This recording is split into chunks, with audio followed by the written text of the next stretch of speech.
एका श्रीमंत उद्योगपती असलेल्या आरवने आपल्या पत्नी सायलीवर तिच्या चारित्र्यावर संशय घेऊन आई वडिलांच्या आणि जवळच्या मित्रांच्या खोट्या बोलण्यावर विश्वास ठेवत तिला गर्भवती अवस्थेतच घराबाहेर काढले आणि घटस्फोट दिला.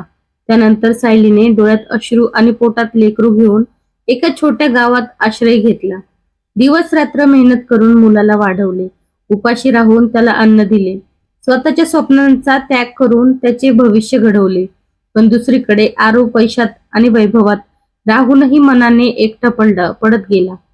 त्याच्या आयुष्यातील प्रत्येक आनंद हरवला आणि 5 वर्षांनी एका अपघातात त्याचा जुना मित्र मृत्यूशय्येवर असताना त्याने कबूल केले की सायली निर्दोष होती आणि संपत्तीचा लालसेपोटी आरवच्या आई वडिलांनी आणि त्याने मिळून खोटे पुरावे तयार करून त्यांच्यात गैरसमज निर्माण केले होते. हे ऐकताच आरवच्या पायाखालची जमीन सरकली. त्याने स्वतःला दोष देत सर्व काही सोडून सायलीचा शोध सुरू केला. गावोगावी फिरला, मंदिरात प्रार्थना केली, जुन्या आठवणींमध्ये रडला आणि शेवटी एका छोट्याशा शाळेसमोर त्याला सायली आपल्या 5 वर्षाच्या मुलाचा हात धरून जाताना दिसली. त्या मुलाने आरवला ओळखले नाही. सायलीच्या डोळ्यात जुने दुःख आणि अपमान पुन्हा जागे झाले. आरव तिच्या समोर गुडघ्यावर बसून अश्रूंनी माफी मागू लागला, आपल्या चुकीची कबुली देऊ लागला. पण सायलीने त्याला विचारले की ज्या दिवशी मी निर्दोष असूनही रडत होते त्या दिवशी तू माझ्यावर विश्वास का ठेवला नाहीस? ज्या मुलाला वडिलांचे प्रेम हवे होते त्याला तू का सोडलेस?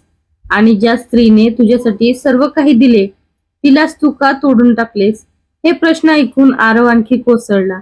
संपूर्ण गावासमोर त्याने आपल्या चुकीची कबुली दिली, आई वडिलांपासून संबंध तोडले, स्वतःची संपत्ती दान केली आणि अनेक महिने सायली आणि मुलाच्या विश्वासासाठी प्रयत्न करू लागला. मुलाने हळूहळू त्याला स्वीकारायला सुरुवात केली, पण सायलीच्या मनातील जखमा अजूनही भरल्या नव्हत्या. शेवटी एका दिवशी मुलाने आईचा हात आणि वडिलांचा हात एकत्र करून त्यांना पुन्हा एकत्र येण्याची विनंती केली. तेव्हा सायलीच्या डोळ्यात अश्रू आले. तिने आरवला माफ केले, पण त्याला सांगितले की विश्वास एकदा तुटला की तो पुन्हा मिळवण्यासाठी आयुष्यभर प्रयत्न करावे लागतात. आणि त्या दिवसांपासून आरवने आपल्या कुटुंबासाठी, पत्नीच्या सन्मानासाठी आणि मुलाच्या आनंदासाठी स्वतःला पूर्णपणे बदलून टाकले. कारण त्याला समजले होते की पैसा, संपत्ती आणि अहंकार यापेक्षा विश्वास, प्रेम आणि कुटुंब खूप मोठं असते. आणि ज्या दिवशी त्याने आपल्या पत्नीवर विश्वास ठेवण्याऐवजी इतरांच्या शब्दावर विश्वास ठेवला होता त्याच दिवशी त्याने आपले खरे सुख गमावले होते. म्हणून कोणत्याही नात्यात संशयापेक्षा विश्वास आणि अहंकारापेक्षा प्रेम मोठे असते. कारण वेळ निघून गेल्यानंतर पश्चातापाशिवाय काहीही हातात राहत नाही. शाळेसमोर गुडघ्यावर बसून रडणारा आरव पाहून सायलीच्या डोळ्यात जुन्या जखमा पुन्हा ताज्या झाल्या. 5 वर्षापूर्वीचा तो काळ तिच्या डोळ्यासमोर उभा राहिला. पावसाची रात्र, हातात एक छोटी बॅग, पोटात मूल आणि डोळ्यात अश्रू घेऊन ती त्या घरातून बाहेर पडली होती. त्या दिवशी आरवने एकदाही तिच्याकडे पाहिले नव्हते. सायली, मला माफ कर, आरव रडत म्हणाला. पण सायली शांतपणे म्हणाली, ज्या दिवशी मी रडत होते त्या दिवशी तू माझे अश्रू पाहिले नव्हतेस. आज माझ्याकडे माफी मागायला का आलास? लहानगा विहान आईच्या मागे उभा राहून आरवकडे पाहत होता. त्याने हळूच विचारले, आई, हे काका का रडत आहेत? तो प्रश्न ऐकताच आरवच्या हृदयात वेदना उसळली. स्वतःचा मुलगा त्याला ओळखतही नव्हता. सायलीने मुलाचा हात धरला आणि ती तिथून निघून गेली. आरव मात्र रस्त्यावरच बसून रडत राहिला. गावातील लोक त्याच्याकडे पाहत होते. ज्याच्याकडे करोडोची संपत्ती होती तो आज एका चुकीमुळे पूर्णपणे तुटून गेला होता. त्या रात्री आरवने गावातील एका छोट्या कॉलेजमध्ये मुक्काम केला. त्याला झोप येत नव्हती. प्रत्येक क्षणी सायलीचे अश्रू, तिची वेदना आणि मुलाचा प्रश्न त्याच्या मनात घुमत होता. दुसऱ्या दिवशी तो सायली जिथे काम करत होती त्या शिवण केंद्रात गेला. सायली मशीनवर काम करत होती. तिच्या हातावर मेहनतीचे व्रण दिसत होते.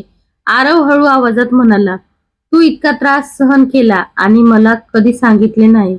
सायली हसली, पण त्या हास्यात वेदना होती. ज्याने विश्वास ठेवला नाही त्याला सत्य सांगून काय उपयोग? आरवकडे कोणतेच उत्तर नव्हते. दरम्यान आरवचे आई वडिलांना समजले की तो सायलीला परत आणण्यासाठी गेला आहे. ते गावात आले आणि त्यांनी पुन्हा सायलीला दोष देण्याचा प्रयत्न केला. पण यावेळी आरव शांत राहिला नाही. तो सर्वांसमोर म्हणाला, चूक सायलीची नव्हती, माझी होती. मी माझ्या पत्नीवर विश्वास ठेवला नाही. हे ऐकून सायलीच्या डोळ्यात पाणी आले. कारण 5 वर्षानंतर पहिल्यांदाच आरव तिच्यासाठी उभा राहिला होता. पण तिच्या मनातील जखमा अजूनही भरल्या नव्हत्या. काही दिवसांनी विहान आजारी पडला. त्याला तातडीने रक्ताची गरज होती. योगायोगाने आरवचं रक्तगट जुळलं. त्याने क्षणाचाही विचार न करता रक्तदान केले. डॉक्टर म्हणाले, तुमच्या वेळेवर दिलेल्या रक्तामुळे मुलाचा जीव वाचला. सायलीने पहिल्यांदा आरवकडे वेगळ्या नजरेने पाहिले. कदाचित तो बदलला होता. विहान बरा झाल्यावर त्याने आरवला विचारले, तुम्ही रोज माझ्याकडे का येता? आरवच्या डोळ्यात अश्रू आले. तो म्हणाला, कारण मला तुझ्यावर खूप प्रेम आहे. विहान निरागसपणे म्हणाला, मग तुम्ही माझे बाबा व्हाल का? हे ऐकताच सायली आणि आरव दोघेही स्तब्ध झाले. सायलीच्या डोळ्यातून अश्रू वाहू लागले. कारण 5 वर्षापासून ती मुलाला वडिलांच्या प्रेमापासून दूर ठेवत होती आणि आज तोच मुलगा स्वतःहून वडिलांना स्वीकारत होता. पण सायली अजूनही निर्णय घेऊ शकत नव्हती. त्या रात्री ती एकटी बसून विचार करत होती. एका बाजूला जुना अपमान आणि दुसऱ्या बाजूला मुलाचे भविष्य.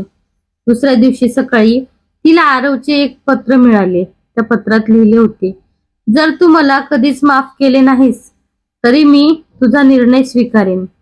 पण उरलेले आयुष्य मी माझ्या चुकीची शिक्षा म्हणून जगेन. फक्त इतकेच सांगू इच्छितो की मी आजही तुझ्यावर तितकेच प्रेम करतो. पत्र वाचताना सायलीच्या डोळ्यातून अश्रू थांबत नव्हते. पण ती आरवला माफ करेल का? विहानला त्याचे बाबा मिळतील का?